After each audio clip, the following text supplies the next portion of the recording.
स्वागत है आपका विज्ञान वृक्ष पे, जो बीएससी के स्टूडेंट्स और एस्पायरिंग स्कॉलर्स के लिए ज्ञान और सफलता का एक। हेलो एवरीवन, विज्ञान वृक्ष में आप सभी का स्वागत है। हम लोग पढ़ रहे थे general organic chemistry, that means structure and bonding of carbon.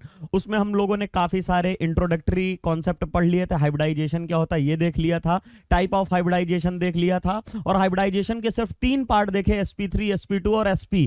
क्योंकि हम लोग कार्बन की केमिस्ट्री पढ़ रहे हैं तो उसके 3 ही हाइब्रिडाइजेशन होते हैं। That is why we are dealing with an sp3, sp2 as well as sp hybridization. इसके अलावा केमिकल बॉन्डिंग में मैं बताऊंगा आपको और भी बहुत सारे टाइप के हाइब्रिडाइजेशन होते हैं, वो पढ़ना पड़ता है, बट वो इनऑर्गेनिक में होता है। यहां पे ऑर्गेनिक में हम बेसिकली यही 3 पढ़ते हैं। साथ ही साथ में हम लोगों ने इससे पहले बॉन्ड एंगल और बॉन्ड लेंथ जैसी चीजें ऑलरेडी कवर कर रखी हैं। आज हम पढ़ने जा रहे हैं बॉन्ड एनर्जी। आज का क्या टॉपिक है? Bond energy. जैसे ही बॉन्ड एनर्जी अगर यहां पे लिखा गया है, दैट मींस इसका कुछ आपके दिमाग में इमेज बना होगा कि ये बॉन्ड एनर्जी है क्या। बॉन्ड एनर्जी बेसिकली अगर मैं आपको रफली उसमें समझा दूं तो क्या है, देखिए आप कभी भी इमेजिन कर लीजिए, कभी भूलेंगे ही नहीं बॉन्ड एनर्जी क्या है। कॉन्सेप्ट कहां से आया? देखिए, एक हमारा एटम ए है, दूसरा सिमिलर एटम बी मान लीजिए, ठीक है, और ये कहां पे प्रेजेंट है? ये एक एटम, ये एटम ए है और ये हमारा एटम बी है। दोनों सिमिलर एटम मान लो या डिफरेंट मान लो, कुछ भी है, बस होगा क्या, ये पहले कहां पे थे? ये हमारे इनफाइनाइट डिस्टेंस पे प्रेजेंट थे।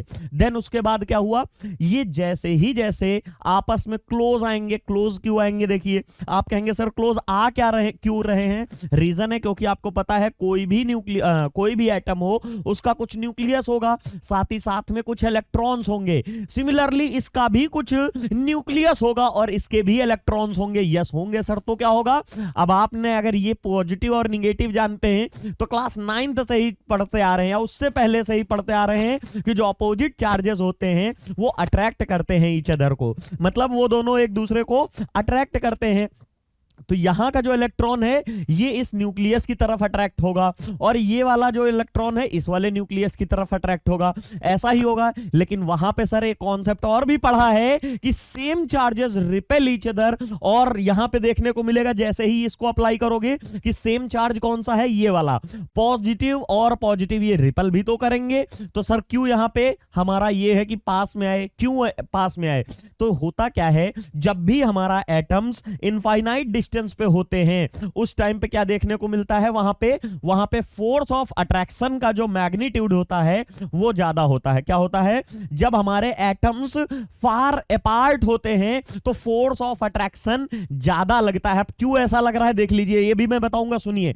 जैसे आपने सन को देखा होगा, जैसे सन को देखा हुआ है, सन अपनी एनर्जी कैसे रेडिएट करता है, वो सारे डायरेक्शन में इक्वल अमाउंट में करता है। ऐसा तो है नहीं कि हमारी तरफ जिधर अर्थ है या दूसरे और गैलेक्सी हैं, प्लैनेट्स हैं, उधर एक ज्यादा एनर्जी रिलीज करे, दूसरे साइड कम करे, ऐसा तो होता नहीं। ऐसे ही आप और भी बहुत सारे एग्जांपल देख लीजिए कि जैसे लाइट जलाते हैं तो जिस साइड में उसका फेस होगा वो इक्वल अमाउंट में लाइट स्प्रेड करती है। सिमिलरली यही चीज यहां पे भी होती है। तो जो हमारे फोर्स ऑफ अट्रैक्शन हो चाहे फोर्स ऑफ रिपल्सन हो, ये दोनों कैसे हैं? फील्ड फोर्सेस होते हैं। फील्ड फोर्सेस क्या होते हैं? ये डायरेक्शन इंडिपेंडेंट होते हैं, या बोल दो डायरेक्शन का इनका ऊपर कोई रोल नहीं होता है। जैसे आयनिक कंपाउंड्स में, आयनिक कंपाउंड्स में क्या देखते हो, एक यहां पे पॉजिटिव होता है, अब यहां पे आप निगेटिव रख लो, चाहे यहां पे रख लो, चाहे यहां पे रखो, या चाहे यहां रखो, कहीं भी रखो, ये इक्वली अट्रैक्ट करेगा।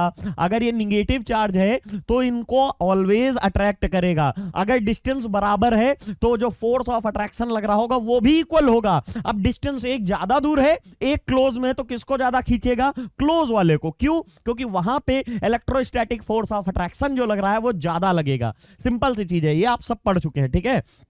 तो इससे क्या बताना है? इससे हमको यह बताना है कि जब यहां पे हमारे 2 एटम इनफाइनाइट डिस्टेंस पे होते हैं तो जब हमारे एटम इनफाइनाइट डिस्टेंस पे होते हैं तो क्या देखने को मिलता है? उनमें फोर्स ऑफ अट्रैक्शन भी लगता है, फोर्स ऑफ रिपल्सन भी लगता है। बट एट दैट टाइम जो फोर्स ऑफ अट्रैक्शन होता है ना, वो उसको हम लोग बोलते हैं force of attraction is a longer range phenomena. ये लॉन्गर रेंज फेनोमेना क्या है कि अगर यहां पे मान लीजिए ये हमारा 100 मीटर मान लेते हैं डिस्टेंस, एक बार मैं यहां पे लेट कर लेता हूं, मान लेता हूं केस 1, केस 2, केस 3, यहां 3 केसेस अभी देखने को मिलेंगे, वो मैं आपको समझाऊं दिखाऊंगा, लिनार्ड जोन पोटेंशियल कर्व से आपको यहां पे एक्सप्लेन कर दूंगा। देखिए यहां पे पहला केस क्या है, जब हमारे एटम्स इनफाइनाइट डिस्टेंस पे हो तो इस टाइप में क्या देखने को मिलेगा, जो फोर्स ऑफ अट्रैक्शन है वो ज्यादा होगा फोर्स ऑफ रिपल्सन से। क्यों ऐसा होगा, देखिए इसका भी रीजन है, ये मतलब ये तो बेसिक प्रॉपर्टी है कि फोर्स ऑफ अट्रैक्शन जो है वो लॉन्गर रेंज फेनोमेना है in comparison to repulsion. That means अगर हमारा फोर्स ऑफ अट्रैक्शन है ये 100 मीटर तक लग रहा होगा, तो जो फोर्स ऑफ रिपल्सन है वो क्या है, सिर्फ और सिर्फ 90 मीटर तक लग रहा होगा। ये डिफरेंस है। कहेंगे सर ऐसा क्यों हुआ, अगर ऐसा ना हो रहा होता तो यूनिवर्स में कोई भी दो एटम आके कंपाउंड की फॉर्मेशन, मॉलिक्यूल की फॉर्मेशन होती ही ना। क्यों ना होती, अगर आप इमेजिन करिए कि अगर फोर्स ऑफ अट्रैक्शन और ये फोर्स ऑफ रिपल्सन में फोर्स ऑफ रिपल्सन ज्यादा हो, अगर आप इसी को जस्ट यहां पे रिवर्स कर दीजिए, अगर यहां पे एक बार आप मान के चल लीजिए कि यहां पे force of repulsion longer range phenomena हो और फोर्स ऑफ अट्रैक्शन यहां पे स्मॉलर रेंज हो, उसके केस में क्या देखने को मिलेगा, एक एटम ए और एक एटम बी, इनके बीच में रिपल्सन पहले लगने लगेगा और अट्रैक्शन बाद में लगेगा। तो आप बताओ क्या ये दो एटम कभी भी क्लोज कांटेक्ट में आ पाएंगे, कभी नहीं आएंगे। क्यों, क्योंकि इनके बीच में रिपल्सन तो यहीं से लगना शुरू हो गया और इनके बीच में अट्रैक्शन लगने के लिए इसको इतना पास में आना पड़ेगा।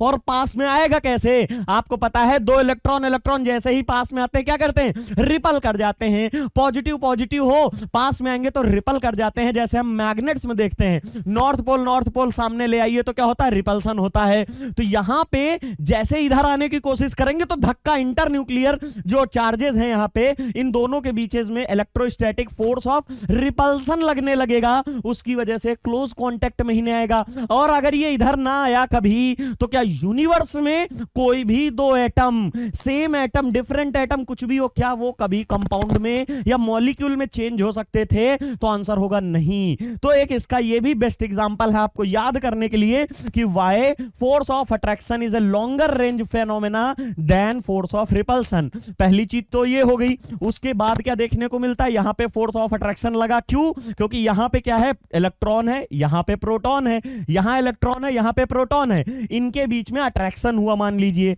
यहां पे क्या हुआ, ये अट्रैक्शन हो गया यहां पे। इसके बाद ये तो पहली कंडीशन होगी, इसको तीन कंडीशंस बनेंगी यहां पे। तो फर्स्ट कंडीशन है, ठीक है, ये लीजिए। अब इनके बीच का अट्रैक्शन शो करने के लिए यहां पर से हम इसको दिखा सकते हैं, सिमिलरली कुछ ऐसे होगा। उसके बाद क्या होगा, आफ्टर सम टाइम जैसे ही ये देखने को मिलेगा, उसके बाद क्या होगा, ये वाला जो हमारा इलेक्ट्रॉन पेयर्स हैं ये क्या होगा, ये हमारे क्लोज कांटेक्ट में आएंगे। अब क्योंकि यहां फोर्स ऑफ अट्रैक्शन लग चुका है, फोर्स ऑफ अट्रैक्शन लग चुका है, तो इनको अब हम कहां ले आएंगे, क्लोज कांटेक्ट में ले आएंगे। चलिए इसको आप उठा के थोड़ा क्लोज लाइए और ये वाला पार्ट भी थोड़ा पास में ले आइए, ये वाला, ठीक है। आप कहेंगे सर इतना पास में क्यों ले आए, क्योंकि मुझे तीन केस दिखाने हैं, तो तीनों केस आपके सामने बने होने चाहिए। ये वाला कौन सा केस है, ये तो केस 1 है, जब यहां पे फोर्स ऑफ अट्रैक्शन डोमिनेट करेगा फोर्स ऑफ रिपल्सन पे। ये हमारा केस 2 है, जहां पे आपका फोर्स ऑफ अट्रैक्शन और फोर्स ऑफ रिपल्सन जो है वो जस्ट इक्वल हो जाता है। पहली बार नहीं बता रहा हूं, बॉन्ड एंगल बॉन्ड लेंथ वाला जो लेक्चर है उसमें भी समझाया था। और यहां पे थर्ड केस में फोर्स ऑफ अट्रैक्शन हार जाएगा, किससे, फोर्स ऑफ रिपल्सन से।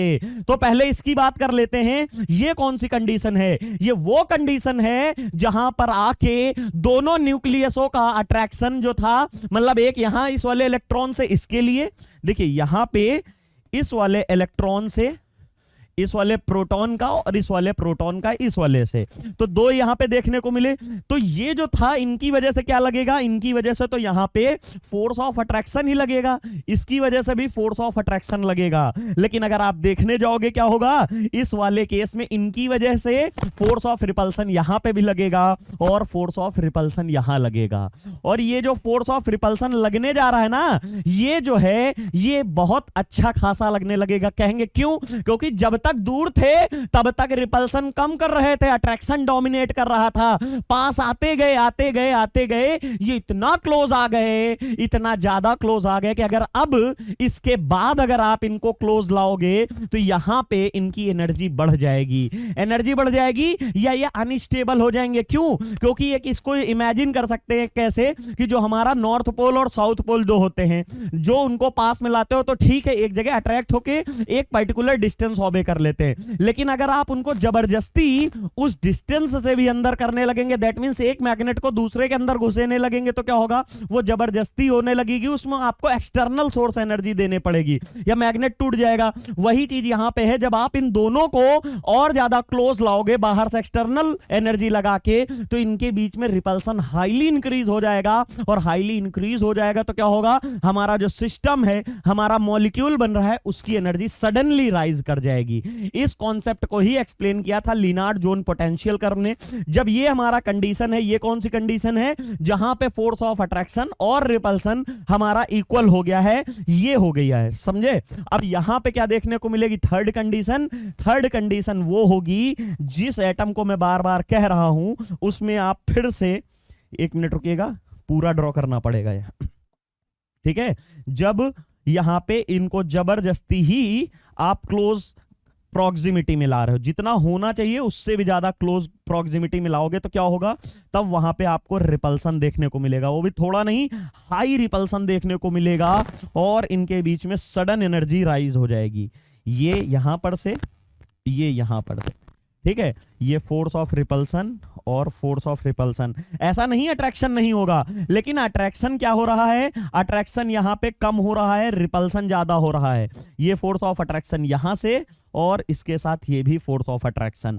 ये कंडीशन 3 हो गई है। अब इसको इमेजिन एक और जनरलाइज वे में मैं बता देता हूं। जब दूर दूर थे तब फोर्स ऑफ अट्रैक्शन 100 लग रहा था, फोर्स ऑफ रिपल्सन 80 लग रहा था, तो क्या हुआ? अट्रैक्शन डोमिनेट किया, 100 वाले को 80 वाले ने काट दिया, और 20 जो फोर्स ऑफ अट्रैक्शन बच गया, उसकी वजह से दो एटम पास में आ गए। पास में आ गए तो ये देखिए यहां से यहां तक आ गए। ये कितना पास में आएंगे? वो तब तक पास में आएंगे जब तक फोर्स ऑफ रिपल्सन जो है वो 80 से बढ़ के 90 हो जाएगा, और जो फोर्स ऑफ अट्रैक्शन है ये कम होता जा रहा है। मतलब क्यों? उसने फोर्स ऑफ अट्रैक्शन लगाया, या मान लीजिए यहां पे तो फोर्स ऑफ अट्रैक्शन 100 था, रिपल्सन 80 था, लेकिन जैसे जैसे ये क्लोज आ रहे हैं, आप इसको ना कम करिए, लेकिन क्या होगा? क्लोज आने की वजह से रिपल्सन तो बढ़ेगा, पॉजिटिव और पॉजिटिव के बीच में रिपल्सन बढ़ेगा, इलेक्ट्रॉन और इलेक्ट्रॉन के बीच में रिपल्सन करेगा। तो पहले जो 80 था, ये कटने के बाद यहां 20 फोर्स ऑफ अट्रैक्शन जीत जाता था, और 20 न्यूटन की फोर्स लगा के वो खींच लेता था एटम। इनफाइनाइट डिस्टेंस के साथ ही पास में आते जाते और यहां पे बॉन्ड की फॉर्मेशन होती है। ये स्टेट कौन सी है? जहां पे आपका फोर्स ऑफ अट्रैक्शन भी 100 हो गया और फोर्स ऑफ रिपल्सन भी 100 हो गया। अगर इसके बाद आपने दो एटम्स को क्लोज लाए तो क्या होगा? फोर्स ऑफ रिपल्सन और बढ़ेगा, जो 80 से 100 हुआ, अब 100 से 120 हो जाएगा। जैसे ही हमारा फोर्स ऑफ रिपल्सन 120 होगा, फोर्स ऑफ अट्रैक्शन 100 होगा, तो क्या होगा? अट्रैक्शन का 100 कटेगा, इसका 100 कटेगा, और फोर्स ऑफ रिपल्सन का 20 जीत जाएगा। That means overall molecule dissociate हो जाएगा, ब्रेकडाउन हो जाएगा, टूट जाएगा, या सिंपल वर्ड्स में कह लीजिए अनस्टेबल हो जाएगा, एनर्जी बढ़ जाएगी। इसी चीज को एक्सपेरिमेंटली प्रूव किया था, और इसको ग्राफिकल मेथड में समझाया गया है लिनार्ड जोन पोटेंशियल कर्व से। वो मैं आपको दिखा देता हूं। यहां पे देखिए, यहां पे ये मैंने बना रखा है, इसमें देख लीजिए।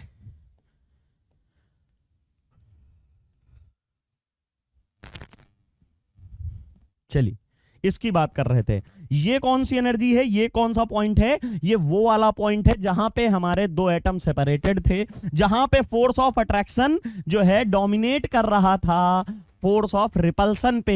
ये कौन सी पोजीशन है? जहां फोर्स ऑफ अट्रैक्शन और फोर्स ऑफ रिपल्सन बराबर हो गया, और इसके आगे का कोई भी पार्ट आप उठा लो, ये वो वाला पार्ट है जहां फोर्स ऑफ रिपल्सन बढ़ गया है। ये जीरो एनर्जी नहीं है, किसी भी एटम की एनर्जी यूनिवर्स में जीरो हो ही नहीं सकती, किसी भी सिस्टम की हो, कुछ भी हो। लेकिन यहां पे हमने जीरो क्यों किया है? जैसे इलेक्ट्रोकेमिस्ट्री पढ़ते हो तो वहां पे जो SHE होता है, क्या वहां पे उसका इलेक्ट्रोड पोटेंशियल जीरो होता? नहीं। लेकिन लेकिन उसके रेफरेंस में हम दूसरी चीजें लेते हैं, इसलिए उसको जीरो कंसीडर कर लेते हैं। सिमिलरली जब हम स्पेक्ट्रोस्कोपी पढ़ते हैं 1H NMR में, वहां पे टीएमएस को जीरो कंसीडर करते हैं। ऐसा नहीं है कि टीएमएस को जीरो पे आता है, क्या होता है उसके रिस्पेक्ट में निकालते हैं। उसकी मान लीजिए वैल्यू 5 ppm होती है, तो 5 ppm को ही आप जीरो मानोगे और उसके करस्पॉन्डिंग या उसके रेस्पेक्ट में जो दूसरी चीज निकाल रहे हो ना, तो वो उसके रिस्पेक्ट में आती हैं वैल्यूज। सिमिलरली इन वाले एटम्स को हमने जीरो कंसीडर किया है। किसी भी एटम की या किसी भी चीज की एनर्जी जीरो हो ही नहीं सकती, एग्जिस्ट नहीं कर सकता है।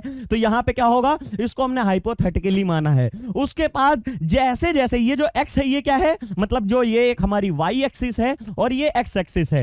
एक्स एक्सिस में जैसे ही जैसे यहां पे दो एटम्स के बीच की डिस्टेंस कम कर रहे हैं, ये क्या है, ये वो पॉइंट है जहां पे वो दोनों एटम के बीच की डिस्टेंस जीरो हो जाए। तो हमने देखा जैसे जैसे डिस्टेंस कम कर रहे हैं तो क्या हो रहा है, दोनों के बीच में फोर्स ऑफ अट्रैक्शन बढ़ रहा है, और दुनिया में कहीं भी अट्रैक्शन होगा तो एनर्जी रिलीज होगी, और जब भी एनर्जी किसी सिस्टम से रिलीज होती है तो सिस्टम स्टेबल होता है। आपकी जब बहुत ज्यादा एनर्जी होती है, सुबह सुबह उठते हैं तो एक्टिवेटेड फॉर्म में होते हैं, वही जब पूरा दिन पढ़ाई करके खेल कूद के जो भी करते हैं, उसके बाद शाम तक आपको लेथार्जिक हो जाते हैं, बहुत आलस वालस आके आप सो जाते हैं, मतलब थक चुके होते हैं, एनर्जी एग्जॉस्टेड होते हैं ना। बिल्कुल यहां पे भी वही चीज है कि ये कंडीशन है, एनर्जी यहां रिलीज हो रही, एनर्जी रिलीज हो रही और सिस्टम स्टेबल होता जा रहा है। माइनस में एनर्जी आ रही, क्या किसी की माइनस में हो पाएगी? नहीं।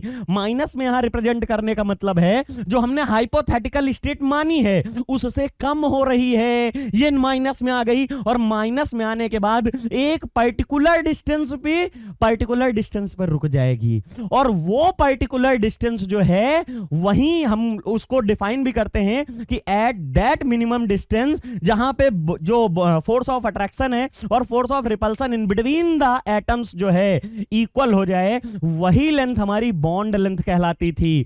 और एट दैट बॉन्ड लेंथ जो एनर्जी होती है उसी को ही हम बॉन्ड एनर्जी कहते हैं। समझ में आया कि नहीं? फिर से सुन लीजिए, पीछे से कंपेयर करिए। जब ये दो इनफाइनाइट से पास में आए फोर्स ऑफ अट्रैक्शन हुआ, फोर्स ऑफ अट्रैक्शन से एनर्जी रिलीज होती है, और एनर्जी रिलीज होगी तो सिस्टम स्टेबल होगा। उसके बाद पर्टिकुलर एक ऐसी मिनिमम सर्टेन डिस्टेंस, कहेंगे सर आप डिस्टेंस क्यों नहीं बता रहे? क्योंकि डिस्टेंस किसी के लिए फिक्स नहीं है। H2 बहुत ज्यादा क्लोज आ जाएगा। मान लीजिए अभी कोई कार्बन है, उसके पास क्या है, p ऑर्बिटल है, दूसरा भी कोई कार्बन है, उसके पास भी p ऑर्बिटल है, तो इनकी तो बॉन्ड लेंथ लंबी होगी ना, तो इनका कोई भी फिक्स रेशियो नहीं हो सकता कि कितनी बता दें, कितनी एनर्जी। सर वो कौन सी लेंथ है जहां पे बॉन्ड एनर्जी हमारी मिनिमम होगी, मतलब माइनस में आ जाएगा। जो हमने वेल बनाया है, पोटेंशियल वेल बनाया है, उसकी डिस्टेंस कोई ना वेरी करेगा, ऐसा नहीं है कि फिक्स है, किसी के लिए कुछ होगी, किसी के लिए कुछ है। दैट इज वाई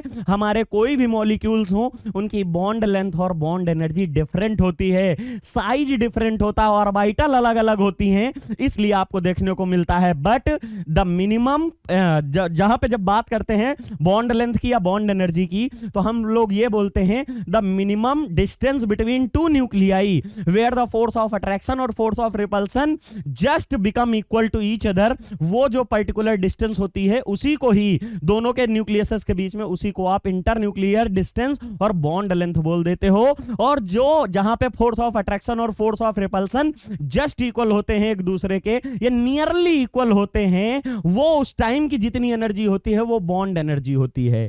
क्यों हो रही है? क्योंकि हमने अभी बताया कि दो एटम हमारे आ रहे हैं, इनफाइनाइट डिस्टेंस से पास में फोर्स ऑफ अट्रैक्शन हो रहा है, एनर्जी रिलीज हो रही है, दो लोग आपस में दोस्ती कर रहे हैं, कुछ खर्चा पानी कर रहे हैं, तो अगर उनकी दोस्ती को तोड़ना है, दैट मींस अगर ये मॉलिक्यूल्स को आपको ब्रेक करना पड़ेगा ना, तो क्या होगा, जितनी एनर्जी उन्होंने एनवायरनमेंट में रिलीज की थी, तो लगभग आपको उतनी ही या उससे थोड़ी ज्यादा देनी पड़ेगी, क्योंकि इन्होंने तो इतनी मेहनत करके दो तो बॉन्ड बनाया है। पहले तो इनफाइनाइट डिस्टेंस से एक दूसरे के पास आ रहे हैं मेहनत करके, और उसके बाद ये अलग क्यों जाएंगे? सिर्फ एक ही कंडीशन में है कि जो हमने मेहनत की है, इतनी ज्यादा एनर्जी वेस्ट की थी, आप उतनी एनर्जी दो। तो हम लोगों ने क्या बोला कि जब भी दो एटम्स को, किसी मॉलिक्यूल में जो प्रेजेंट एटम है, दो या दो से ज्यादा हो सकते हैं, अगर हमारा डाया एटॉमिक है तो दो होंगे, पॉली एटॉमिक है CH4 है तो उसमें तो 5 एटम है, 4 carbon 1 hydrogen.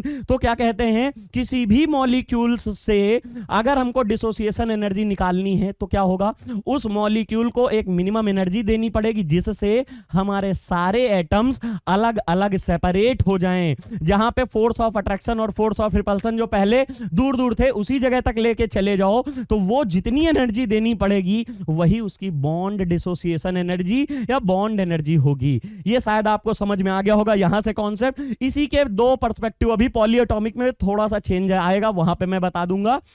The amount of energy required to break one mole of bond between the two atom is called as bond dissociation energy। पहली बात एक और समझ लीजिएगा भी कि जब भी बात करोगे आप H2 मॉलिक्यूल की तो इसके डिसोसिएशन में H2 मॉलिक्यूल कैसे बनाते हो आप, एक ये H है एक ये H है, इसको अगर आप डिसोसिएट करोगे तो एक H और एक H।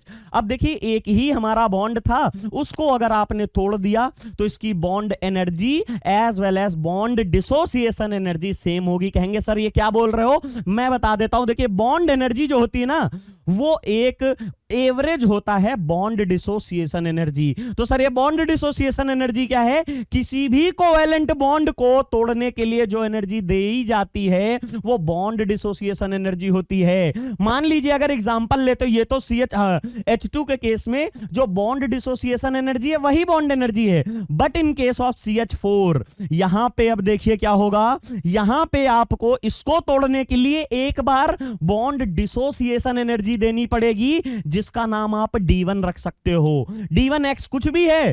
फिर इसको तोड़ने के लिए यहां पे फिर से एक एनर्जी देनी पड़ेगी, बॉन्ड डिसोसिएशन एनर्जी जिसको D से रिप्रेजेंट करते हो वो Y किलो जूल पर मोल हो सकती है या किलो कैलोरी पर मोल लिख लो तो ये देखने को मिलेगा। फिर इसके लिए अगर आप जाओगे तो ये D3 हो जाएगा और आप इसको Z मान लो, और ये अगर आप यहां से निकालोगे तो इसके लिए D4 हो जाएगा और इसके लिए M मान लीजिए, कुछ भी मान लीजिए वेरिएबल, ठीक है। तो ये आपको देखने को मिलेगा। लेकिन आपसे कोई पूछे कि इसकी बॉन्ड एनर्जी क्या है, ये जो हमने बताया ये क्या है, ये बॉन्ड डिसोसिएशन एनर्जी है। मतलब एक इंडिविजुअल जब एक बॉन्ड को तोड़ने से जो एनर्जी देनी पड़ती है वो बॉन्ड डिसोसिएशन एनर्जी होती है, डी से रिप्रेजेंट की जाती है। बॉन्ड एनर्जी क्या है, 5 मिनट का काम है, समझ लीजिए।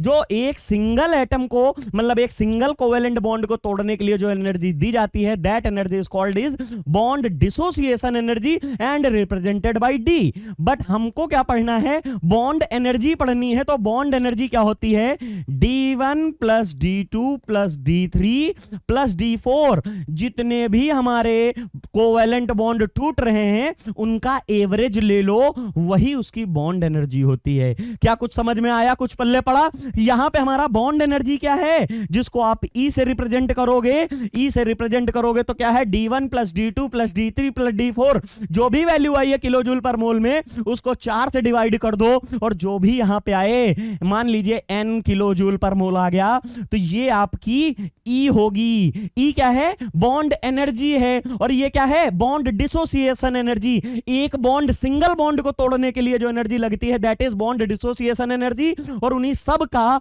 कलेक्शन ले लो तो क्या होगी, बॉन्ड एनर्जी होगी। शायद ये आपको समझ में आ गया होगा।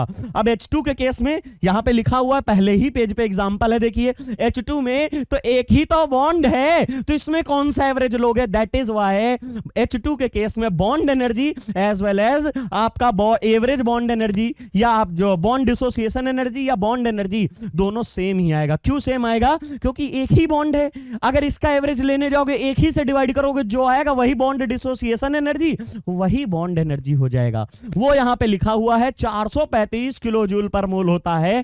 ये क्यों होता है, क्योंकि 1s ऑर्बिटल बहुत छोटे होते हैं, बहुत ज्यादा ओवरलैप कर जाते हैं। उनका एक अलग, वैसे ss ऑर्बिटल पुअर ओवरलैप बनाते हैं क्योंकि डायरेक्शनल नहीं होते हैं। मैंने जीओसी में पढ़ाया हुआ है स्टार्टिंग में, जो s ऑर्बिटल का ओवरलैप होता है वो पुअर होता है क्योंकि उनमें कोई डायरेक्शन नहीं होता है। और चाहे ऑर्बिटल हो चाहे इंसान हो, जिसके पास डायरेक्शन नहीं वो कुछ नहीं कर सकता है। लेकिन 1h के केस में, 1h केस मतलब 1s के केस में मतलब हाइड्रोजन के केस में वो जो ऑर्बिटल होती है वो 1s होती है, वो बहुत छोटी होती है, इसीलिए ओवरलैपिंग बहुत ज्यादा हो जाती है। इसीलिए एसएस ओवरलैप तो हमारे जो है पुअर है, लेकिन अगर 1s और 1s की बात करते हो तो वो बहुत ही ज्यादा ओवरलैप कर जाते हैं, क्योंकि साइज बहुत छोटा होता है, थोड़ा भी ओवरलैप किए तो वो पूरा हो जाते हैं, इसलिए स्ट्रॉन्ग बॉन्ड बनाते हैं। वैसे एसएस ओवरलैपिंग जो भी करते हैं वो पुअर होती, क्योंकि उनमें कोई डायरेक्शन नहीं होता है। ये याद रखिएगा, ये हमने लिख दिया है। इट इज सिंबल जो है बॉन्ड डिसोसिएशन एनर्जी का डी है, किलो जूल पर मोल या किलो कैलोरी पर मोल इसकी यूनिट है, उससे आप देखते हो। H2 का केस यहां पे ये है। अब केस कहां चेंज होगा? पॉलीएटॉमिक में। पॉलीएटॉमिक में क्यों चेंज होगा मैंने अभी बताया, वहां पे आप देखने को मिलेगा, ये तो हमने दिखाई दिया है। बॉन्ड डिसोसिएशन एनर्जी ने measure for the strength of the bond. अब बॉन्ड डिसोसिएशन क्या है? यहां पे ये जितनी ज्यादा एनर्जी, इसका मतलब स्ट्रेंथ है। क्या कहना चाह रहा है? देखो यहां से समझिए, जो बेसिक एग्जांपल लिया है इसका कहने का मतलब है ये पास आए, पास आने के बाद इन्होंने कितनी एनर्जी रिलीज की, जिसका मतलब क्या है, जिसका जितना ज्यादा नीचे पोटेंशियल वेल बनेगा, जितनी माइनस में एनर्जी निकालेगा ड्यूरिंग द बॉन्ड फॉर्मेशन, तो तोड़ने के लिए उतनी ही ज्यादा देनी पड़ेगी। मैंने अभी बताया था कि दो एटम पास आए हैं, पास आए हैं तो अट्रैक्शन होगा, और दुनिया में कहीं भी अट्रैक्शन होगा तो एनर्जी रिलीज होगी, एनर्जी रिलीज होगी तो सिस्टम स्टेबल होगा, सिस्टम स्टेबल होगा तो माइनस में आएगा। मतलब नीचे जितना ज्यादा स्टेबिलिटी दिखाई देगी, ये क्या है, ऊपर हमारा पोटेंशियल एनर्जी है, एनर्जी बढ़ रही है, और दुनिया में जिसकी भी एनर्जी बढ़ती है वो अनस्टेबल होता है, और जो स्टेबल होते हैं उनकी एनर्जी बहुत कम होती है। तो यहां पे आप देखोगे कि अगर मान लीजिए -100 है और एक -200 पे आया हो, -200 पे, तो इस वाले को तोड़ने के लिए बॉन्ड को खाली आपको 100 किलो जूल पर मोल एनर्जी देनी है, क्योंकि इसने 100 ही खर्चा किया है, इसने 100 खर्चा किया है। इसने क्या किया है, इसने 200 का खर्चा लगाया था इसको तोड़ने के लिए, इससे जो दोस्ती की है, बहुत मेहनत की है, इसलिए इसको तोड़ने के लिए आपको भी मेहनत करनी पड़ेगी, और 100 की जगह 200 किलो जूल पर मोल देनी पड़ेगी। तो यही चीज है कि जितना ज्यादा स्ट्रेंथ होगी बॉन्ड की, उतनी ही ज्यादा बॉन्ड एनर्जी होगी इसको ब्रेक करने के लिए। ये रहा आपके सामने, मैंने बताया हुआ है यहां पे। चलिए ये रहा। अब यहां पे क्या देखेंगे, HH का तो बहुत ज्यादा दिख रहा है, उसके बाद FF का क्या है। चलिए एक और चीज बता देता हूं, यहां पे जैसे जैसे आप देखते हो एक F ऑर्बिटल है, दूसरे किसी F ऑर्बिटल से ऑक्टेट कंप्लीट करने के लिए एक कोवेलेंट बॉन्ड बनाता है। आप सबको बहुत अच्छे से पता है, ये यहां पे बताने की जरूरत नहीं है, कोवेलेंट बॉन्ड जब पढ़ोगे वहां पे समझाया भी जाएगा, ठीक है। जब भी आप इसकी बात करोगे तो कुछ ऐसा देखने को मिलेगा। ये क्या है, ये हमारी F ऑर्बिटल है, ठीक है। F ऑर्बिटल की एक है जिसमें जो अनपेयर वाली होती है, तो ये एक F हो गई, ये एक F हो गई, ठीक है। सिमिलरली अगर आप इसका एग्जांपल देखो, दूसरा यहां पे ऑर्बिटल लो, जो किसका होगा, क्लोरीन का मान लीजिए। फिर अगर यहां पे आप लोगे ब्रोमीन का, तो कुछ ऐसे आएगा, ठीक है। ये लीजिए, ये हो गया, और ये आयोडीन का। क्या बताना चाह रहा हूं, देखिए यहां पे अब आप बताइए कौन सा बॉन्ड तोड़ना आपके लिए आसान है। आपके लिए जनरली कौन सा बॉन्ड तोड़ना आसान है वो बता दीजिए, क्योंकि यहां पे आपको पता है जैसे जैसे बॉन्ड लेंथ बढ़ती है वैसे वैसे हमारा बॉन्ड वीक होता जाता है। क्यों वीक होता है ये भी आपको पता होगा, क्योंकि इसका बेसिक एग्जांपल अपनी डे टू डे लाइफ से ले लो। अगर कोई स्टिक है, इस पेन को तोड़ना है तो थोड़ा डिफिकल्टी होगी, बिल्कुल डिफिकल्टी होगी। ऑर्बिटल तो P है, यहां पे साइज मान लीजिए ये फ्लोरीन वाले का है, ये फ्लोरीन वाले का है। अगर इमेजिन करिए यही जो है ये इतनी बड़ी पेन हो जाए, उसको तोड़ने के लिए क्या होगा, बहुत आसानी से आप तोड़ दोगे, कोई दिक्कत ही नहीं होगी। क्यों नहीं होगी, क्योंकि वहां पे साइज बहुत ज्यादा बढ़ गया है, और साइज बहुत ज्यादा बढ़ गया है, दैट मींस आयोडीन वाले को तोड़ने में बहुत ज्यादा आसानी होगी। आसानी होगी तो क्या एनर्जी ज्यादा खर्च करनी पड़ेगी, नहीं खर्च करनी पड़ेगी। दैट इज वाई जिनकी बॉन्ड लेंथ ज्यादा लंबी होंगी तो वो पुअर बॉन्ड होंगे, उनको कोई भी आके तोड़ देगा थोड़ी सी एनर्जी देने पे। दैट मींस सबसे स्ट्रॉन्ग कौन सा होगा, सबसे स्ट्रॉन्ग फ्लोरीन वाला होगा। लेकिन यहां से एक आती है एबनॉर्मेलिटी। क्या एबनॉर्मेलिटी आती है कि हम एक्सपेक्ट करते हैं कि सबसे ज्यादा एनर्जी F2, फिर Cl2, फिर Br2 और फिर I2 में लगे, लेकिन ऐसा होता नहीं है। इसके पीछे एक छोटा सा लॉजिक है, वो क्या है, जब भी आप देखोगे फ्लोरीन को तो फ्लोरीन का ऑर्बिटल होता है 2p, जो कि बहुत ही ज्यादा छोटा होता है, और 2p होने के बाद एक फ्लोरीन पे अगर यहां पे बॉन्ड बन रहा है, ये तो फ्लोरीन का बॉन्ड बन गया, यहां ओवरलैपिंग, लेकिन यहां पे आपको 3-3 लोन पेयर इधर देखने को मिलेंगे नॉन बॉन्डेड, और 3-3 इलेक्ट्रॉन पेयर यहां पे। तो इसकी वजह से क्या होगा, इसकी वजह से यहां पे इंटरनल रिपल्सन चलते रहते हैं, और इंटरनल रिपल्सन होने की वजह से, इंटर इलेक्ट्रॉनिक रिपल्सन होने की वजह से आधी मदद तो ये फ्लोरीन खुद ही कर देता है बॉन्ड तोड़ने में, क्योंकि ये कह रहा है हम मजा नहीं आ रहा है, बॉन्ड तो बना लिया ऑक्टेट कंप्लीट करने के लिए, दिखाने के लिए कि मैं स्टेबल हूं, लेकिन ये ज्यादा क्लोज आ जाते हैं, छोटे छोटे हैं, 2p है, जहां ओवरलैपिंग हुई तो दोनों के ऑर्बिटल जैसे ही क्लोज आए तो इनके बीच में यहां रिपल्सन लगने लगता है, जिसको आप इंटर इलेक्ट्रॉनिक रिपल्सन कहते हो। उसकी वजह से आधा काम तोड़ने का तो फ्लोरीन खुद ही कर लेता है। ये क्या है, आधा काम खुद ही तोड़ने का कर लेता है, दैट मींस वो खुद ही अपने बॉन्ड को वीक कर लेता है, क्योंकि वहां पे उनको इलेक्ट्रॉनिक रिपल्सन महसूस हो रहा है अपने नॉन बॉन्डेड इलेक्ट्रॉन पेयर से। इसलिए हमारा F2 वाले का जो है ना, जो मान रहे थे कि सबसे ज्यादा एनर्जी देनी पड़ेगी क्योंकि छोटा है, तोड़ने में मुश्किल होगी, लेकिन आधा उसने खुद ही तोड़ के रख दिया, खोखला कर रखा है अपने बॉन्ड को, इसलिए वहां पे ऐसा नहीं देखने को मिलता है। और जो आपको बॉन्ड एनर्जी का ऑर्डर देखने को मिलेगा वो 159 किलो जूल पर जो मोल है एनर्जी दे दो काम हो जाएगा, और Cl के केस में आपको 243 देनी पड़ती है, ब्रोमीन के केस में 193। मतलब सोचिए कि यहां फ्लोरीन का इतना कम हो जाता है कि ब्रोमीन की बॉन्ड लेंथ लंबी होने के बावजूद Br वाला ज्यादा स्टेबल है। क्यों? क्योंकि इनके खुद के घर में ही प्रॉब्लम है, क्योंकि इंटर इलेक्ट्रॉनिक रिपल्सन हो रही है। अगर जिसके घर में ही दिक्कत हो तो फिर वो आगे नहीं बढ़ सकता है। वही चीज फ्लोरीन के साथ भी है, फ्लोरीन के इंटर इलेक्ट्रॉनिक रिपल्सन इतना ज्यादा होता है कि ब्रोमीन की बॉन्ड लेंथ बराबर, मतलब इससे कितनी ज्यादा बड़ी होती है फिर भी इससे ज्यादा इसकी स्ट्रेंथ होती है, या कह लो बॉन्ड एनर्जी ज्यादा देनी पड़ेगी दो ब्रोमीन को अलग करने के लिए। सिमिलरली आयोडीन का तो बहुत ही ज्यादा बड़ा लोभ होता है, लेकिन उसके बावजूद जो आपका फ्लोरीन वाला है और आयोडीन वाले का 151 जो लिखा है लगभग बराबर हो जाते हैं। सिर्फ इससे आप ये देख सकते हैं कि जिसके घर में अगर दिक्कत हो रही है, दैट मींस अगर इंटरनल दिक्कत कहीं पे ना, तो उसको कोई नहीं सुधार सकता। बाहर वाले को तो आप सुधार सकते हो, लेकिन जब घर में इसके प्रॉब्लम है, खुद के ही इलेक्ट्रॉन रिपल्सन दे रहे हैं, तो उससे कैसे लड़ेगा? यही चीज है, इसकी वजह से आपका बॉन्ड डिसोसिएशन एनर्जी का थोड़ा सा यहां पे वेरिएशन आता है। उसके बाद नाइट्रोजन और ये ऑक्सीजन का डेटा आपके सामने लिखा हुआ है, ये हमने यहां से समझ लिया है। However in case of a polyatomic molecule bond energy may have two different meaning. Bond energy का क्या दो मीनिंग है, मैंने अभी बताया है कि जो बॉन्ड डिसोसिएशन एनर्जी होती है वो क्या होता है, which is the energy required to break one. ये चीज इंपॉर्टेंट लिखी है, इसको मार्क कर लीजिए।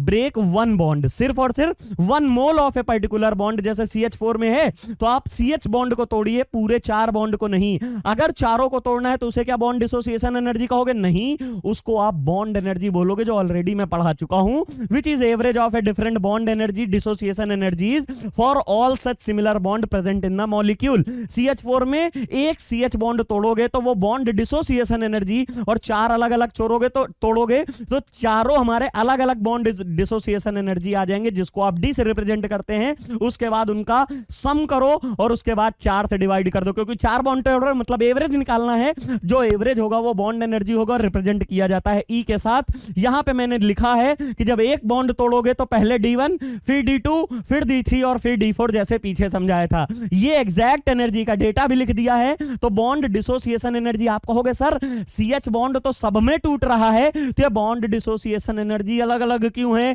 ऐसा क्यों है? तो ये देखिए, यहां मैंने क्वेश्चन भी पूछा है अभी आपसे, देखिए ये रहा, यहां पे मैंने क्वेश्चन भी पूछा हुआ है। The question arises which now why do we have get a 4 different values of a bond dissociation energy when we are breaking a CH bond in each step. सब में CH स्टेप ही, मतलब carbon और hydrogen ही तोड़ रहे हैं। अगर जो bond length पहली होनी चाहिए वही होगी, उसमें जो इंटर इलेक्ट्रॉनिक रिपल्सन होने चाहिए वही होंगे, सारी चीजें सेम है, तो अलग अलग डिसोसिएशन एनर्जी क्यों आ रही है? फ्लोरीन और आयोडीन में तो बदल गया सर, क्योंकि वहां लेंथ और इंटर इलेक्ट्रॉनिक रिपल्सन का पैरामीटर, इसमें कौन सा मीटर आया है? तो वो आप देखिए क्या होगा। जब आप बात करते हो किसी भी बॉन्ड को तोड़ने के लिए, तो यहां पे ये कैसा मॉलिक्यूल है? CH4 है।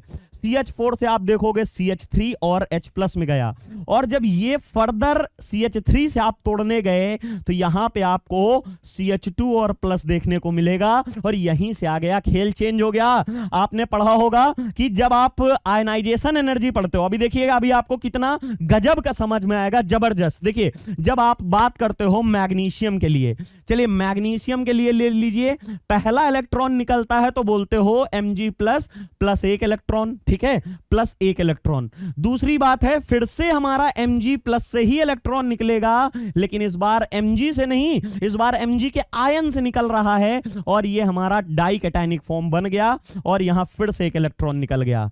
तो ये बताइए इसकी जो है, आपको पता है जब इलेक्ट्रॉन निकलता है तो उसको हम बोलते हैं आयोनाइजेशन एनर्जी। एक आयोनाइजेशन एनर्जी 1 है, एक आयोनाइजेशन एनर्जी 2 है। क्या ये एग्जैक्टली सेम होंगी? मैं कहूंगा नहीं होगी। क्यों नहीं होगी? क्योंकि आपने पीरियोडिक में पढ़ रखा है। क्या पढ़ा है कि जैसे जैसे जैसे जैसे एक ये हमारा मॉलिक्यूल है, मान लीजिए Mg है, यहां से अगर आप इलेक्ट्रॉन निकालोगे, यहां से अगर आपने इलेक्ट्रॉन निकाला तो बनेगा क्या, यहां से अगर जैसे ही इलेक्ट्रॉन निकालोगे तो बनने वाली स्पीसीज जो है वो कैटायनिक है, और कैटायनिक स्पीसीज नॉर्मल और न्यूट्रल वाले से छोटी हो जाती हैं। ये हमारा पॉजिटिव हो गया, और छोटी हो गई। पहले यहां 12 इलेक्ट्रॉन 12 न्यूट्रॉन थे, सॉरी 12 इलेक्ट्रॉन 12 प्रोटॉन थे, लेकिन एक इलेक्ट्रॉन जाने से इलेक्ट्रॉन कितने हुए?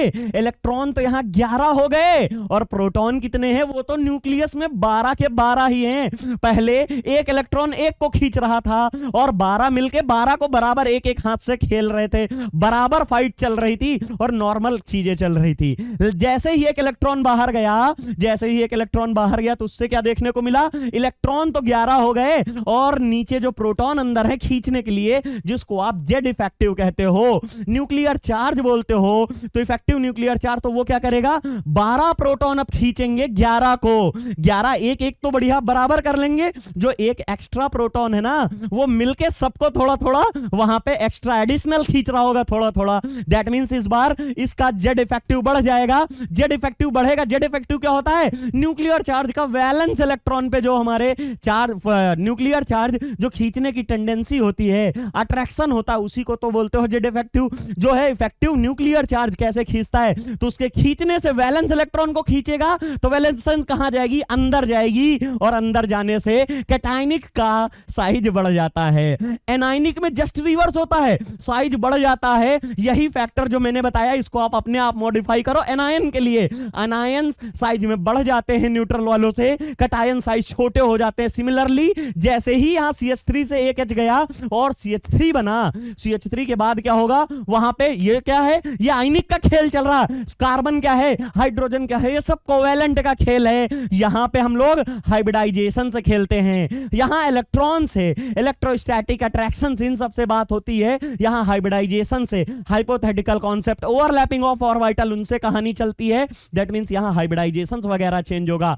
हाइब्रिडाइजेशन जैसे यहां पे न्यूट्रल है, यहां पे एनायन बना, यहां में मान लीजिए कोई एक एक्स स्पीसीज, इसका हाइब्रिडाइजेशन है, H बाहर गया तो इसका हाइब्रिडाइजेशन चेंज हुआ। हाइब्रिडाइजेशन चेंज हुआ तो ऑर्बिटल कुछ ना कुछ चेंज हुआ होगा, एनर्जी चेंज हुई होगी, उसकी वजह से सारी एनर्जी चेंज आपको देखने को मिलते हैं। ये जो सेम नहीं देखने को मिल रही ना, ये रीजन है, आपको समझ में आ जाना चाहिए। उसके बाद अगर आप H2 की ही बात, मतलब CH4 की ही बात करिए, तो कितनी डिसोसिएशन एनर्जी मिली? 4। अगर आप इसका ओवरऑल कर लो, सम करोगे, ये 4 एनर्जी पीछे लिखा हूं, आप इनको ओवरऑल एनर्जी निकालोगे तो 1665 होगा। और मैंने बताया था अगर बॉन्ड एनर्जी निकालनी है, एवरेज बॉन्ड एनर्जी निकालनी है, तो क्या करोगे? जो आप E है, E जो होती है वही बॉन्ड एनर्जी होती है, वही हम पढ़ रहे हैं, इसको आप 4 से डिवाइड कर दो। 1665 को जैसे ही आप 4 से डिवाइड करोगे तो आपको क्या देखने को मिलेगा? तब आपको यहां पे 416.25 किलो जूल पर मोल देखने को मिलेगी एनर्जी।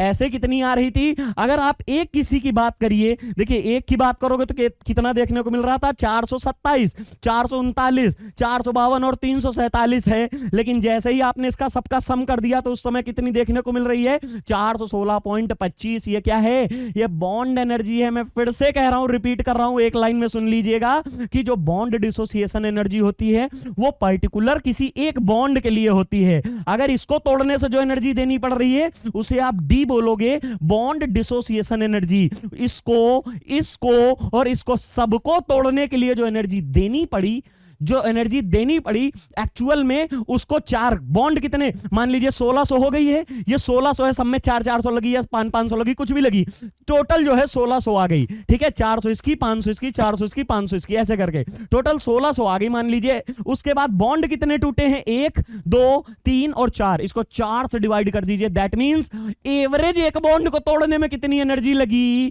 जो 400 है ना, यही बॉन्ड एनर्जी है। बॉन्ड डिसोसिएशन एनर्जी क्या है, वो तो एक्चुअल है, मान लो ये 500 थी, तो ये बॉन्ड डिसोसिएशन एनर्जी है, ये बॉन्ड एनर्जी है। इसको डी से और इसको ई से रिप्रेजेंट करते हैं। दोनों की यूनिट जो है किलो जूल पर मोल होती है या किलो कैलोरी पर मोल होती है। चलिए यहां पे मैंने टेबल बना दी है, कुछ डेटा लिख दिया है जिससे आपको पता चलेगा। अब ये वेरिएशन कुछ नहीं, आपको याद करना है। ये मैं आपको बता सकता हूं, एक फैक्टर अभी समझा दिया था यहां पे कि जैसे जैसे बॉन्ड लेंथ बढ़ती है, जैसे जैसे बॉन्ड लेंथ बढ़ती है वैसे वैसे हमारा बॉन्ड वीक होता है, तोड़ना आसान होता है। एग्जांपल याद कर लीजिए, लंबी सी स्टिक को तोड़ना बहुत आसान है, छोटे से पेन को तोड़ना कठिन है। वही चीज यहां पे देखने को मिलती है। एबनॉर्मल बिहेवियर खाली फ्लोरीन करता है क्योंकि उसके खुद के इंटर इलेक्ट्रॉनिक रिपल्सन होने लगते हैं इसकी वजह से। लेकिन यहां पे जो डेटा दिया गया है और सारी चीजें आपको सेम मिलेंगी। यहां पे क्या है देखिए, सिंगल बॉन्ड से डबल बॉन्ड की एनर्जी ज्यादा देखने को मिल रही है, उससे ज्यादा ट्रिपल है। अगर आपने किसी से एक हाथ से कोई चीज खींचोगे, आपके और उसके बीच की डिस्टेंस और कम हो जाएगी। डबल से खींचोगे तो और कम हो जाएगी। 3 हाथ लगा के खींचोगे, होते ही नहीं 3, लेकिन मान लीजिए एक हाइपोथेटिकल 3 से खींचोगे तो एकदम क्लोज हो जाएगा। अगर एकदम क्लोज आपने उसको पकड़ लिया है तो आपको उसको सेपरेट करने के लिए एनर्जी ज्यादा देनी पड़ेगी। एक पेन को तोड़ने के लिए एनर्जी कम देनी पड़ेगी। 2 को लगा लो ज्यादा एनर्जी, और 3 को लगाओ 2 तो टूटेगा ही नहीं। वही चीज यहां पे है, जैसे जैसे आपके बॉन्ड बढ़ रहे हैं वैसे वैसे आपकी बॉन्ड एनर्जी बढ़ती जा रही है। ये CH4 क्या है, CH4 की अभी तो कैलकुलेट किया है, ये हमारी बॉन्ड एनर्जी है जो एवरेज है CH4 से जैसे निकाला है उसी तरीके के सिमिलरली आपको देखने को मिलेगा CN और CN के ट्रिपल बॉन्ड। जैसे जैसे मल्टीप्लिसिटी ऑफ बॉन्ड बढ़ेगी वैसी वैसी हमारी बॉन्ड डिसोसिएशन एनर्जी बढ़ती जाएगी। और ये सारे हमने डेटा दिया है, इसमें कंफ्यूज होने की जरूरत नहीं है। sp3sp वाला ये भी एक बार बता देता हूं, देखिए जल्दी से देखिए। यहां पे कार्बन का, अगर कार्बन का आप हाइब्रिडाइजेशन देखने जाएंगे, ये ऑर्बिटल किसके लिए है, sp2 के लिए। चलिए नीचे से बनाता हूं, ऊपर छोटी, ठीक है। ये अगर मान लीजिए sp के लिए है तो फिर दूसरी हमारी sp2 के लिए, और ये sp3 के लिए, और ये p यहां पे प्योर s हो जाएगी, और यहां पे प्योर P। ठीक है, अब देखिए क्या हुआ, देखिए यहां पे क्या है, ये आपको समझाना है कैसे sp वाले CH में डिफरेंशिएशन आया है। ये देख लीजिए, अगर यहां पे अगर आप दूसरा कोई भी बॉन्ड लेने आ रहे हैं यहां पे, ठीक है, पहले तो इसको थोड़ा सा इधर कर देता हूं, सबको न्यूक्लियर एक्सिस पे बराबर रखना है जिससे आपको एक आइडिया पता चले।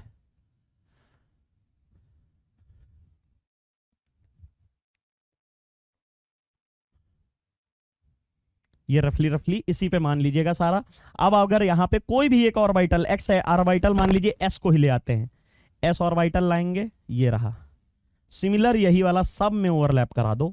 अभी देखिए रिजल्ट पता चल जाएगा कि कैसे हाइब्रिडाइजेशन बढ़ने से हमारी बॉन्ड एनर्जी जो है वो चेंज हो रही। देखिए ये क्या है, ये हमारा कोई एक्स एटम है, मतलब H ही मान लीजिएगा, ठीक है। अब उसके बाद यहां पे आपको पता है दो न्यूक्लियसेस के बीच में जो अगर एनर्जी, दो न्यूक्लियस के बीच की जो डिस्टेंस होती है उसको आप क्या बोलते हो, इस डिस्टेंस को आप बोलते हो इंटर न्यूक्लियर डिस्टेंस। ये यहां पे इतनी है, ये वाली हमारी इतनी है, ये वाली इतनी है, और ये वाली और छोटी है। ये हाइब्रिडाइजेशन प्योर एस है। उसके बाद यहां पे sp है, ये sp2 है, ये sp3 है और ये प्योर p है। जैसे जैसे आप p का परसेंटेज बढ़ाओगे वो मोर लाइक p बनता जाएगा। आप में बहुत ज्यादा अच्छा, मान ली बहुत मेहनत कर रहे, बहुत ज्यादा मेहनत कर रहे, तो आप कैसे बनोगे? क्लास के टॉपर बच्चों की तरह बनोगे। अगर आप पूरा दिन खेल ही रहे हो तो क्या बनोगे? जिनका नीचे से रैंक आ रहा, हो सकता है फेल ही हो जाओ, कोई दिक्कत नहीं ना। वही चीज है, यहां पे परसेंटेज p बढ़ रहा है तो किसकी तरह बनेगा? p की तरह बनेगा। अगर परसेंटेज s ऊपर बढ़ रहा है तो ये किसकी तरह दिखेगा? मोर लाइक s दिखेगा। यहां पे मोर p दिखा है, p कितना है? 75%। यहां पे कितना है? 66% p है। यहां पे कितना है? 50%। मतलब सबसे कम p ऊपर है तो सबसे कम p की तरह दिखेगा। यहां सबसे ज्यादा p है तो ये प्योर p की तरह दिखेगा। सिमिलरली यहां पे 50% s है, यहां पे आपका 33% और यहां पे आपका 25%। सबसे ज्यादा s कहां? यहां पे। इसीलिए जो ऑर्बिटल है गोल गोल, ये गोल गोल रहेगी s की तरह। ये पूरी लंबी फ्लैट हो गई किसकी तरह? p की तरह। अब बताइए बॉन्ड लेंथ, फिर से वही कॉन्सेप्ट, बॉन्ड लेंथ बढ़ गई तो तोड़ना आसान है कि नहीं? तो ये कौन सा है? ये अगर आप देखोगे तो ये तो हमारा sp3 है, ये sp2 है और ये सॉरी ये वाला तो प्योर p है, ये वाला तो प्योर p है, ये sp3 है, ये sp2 है और sp है। तो ये सबसे छोटी लेंथ, तोड़ने में सबसे मुश्किल ये sp2, इसमें थोड़ी ज्यादा एनर्जी और यहां पे और ज्यादा एनर्जी लगेगी। मतलब सबसे कम तो एनर्जी यहीं लगेगी क्योंकि लेंथ बड़ी है, लंबी स्टिक तोड़ना आसान होता है, छोटी डिफिकल्ट है। दैट इज वाई सबसे ज्यादा sp वाले में, फिर इसकी और कम हो जाएगी एनर्जी तोड़ने के लिए, इसकी और, क्योंकि आसानी से टूटेगा। यही चीज मैंने लिखी है। sp3 और h, sp3 और h कार्बन की जो बॉन्ड डिसोसिएशन एनर्जी है वो 435 है। जैसे ही sp2 करे, साइज छोटा हुआ, डिफिकल्ट हुआ तो देखिए एनर्जी बढ़ गई, साइज और छोटा करे sp और एनर्जी बढ़ गई 507। ये होता है बॉन्ड एनर्जी का कॉन्सेप्ट। अगर समझ में आ गया हो तो जुड़े रहिए, मिलते हैं नेक्स्ट लेक्चर में जीओसी के। Thank you so much.